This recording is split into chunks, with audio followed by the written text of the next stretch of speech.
John Rogers Mutebi ne Joseph Bale ababadde bavunaanyizibwa ku nteekateeka eya Parish Dev't Model mu muluka gw'e mu district y'e Masaka ne John Baptist Matovu avunaanyizibwa ku by'obulimi mu district eno be bakwatibwa ku misango gy'okubba ssente eza Parish Dev't Model PDM era bano olwaleero bajjiddwa mu kaduukulu ka poliisi e Masaka ne batwalibwa mu kkooti.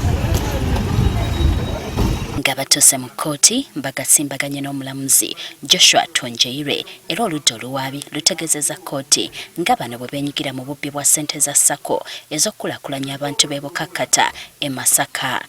Okusooka Kibunga mu Bukakkata sub-county mu Masaka district mwabba emitwalo 5 nga gino gyali gya PDM nga gyali gya munnakibiina oba Sakeyo ayitibwa Sepagila Moses.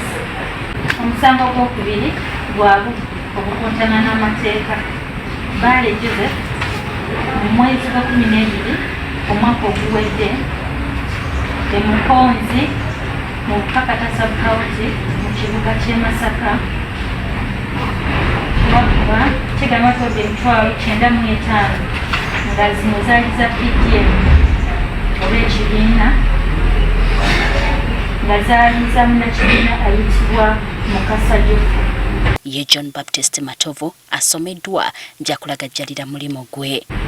Wakati w'omwaka 2022 ne 2024 ekibuga ky'e Masaka ng'era yega atuukibwako mu nsonga za PDM wasuulawo obuvunaanyizibwa bwo obw'okulabirira ebyali bigenda maaso mu Sako eyo. Kyokka bonna basatu emisango bagyegaanye ne basaba okweyimirirwa.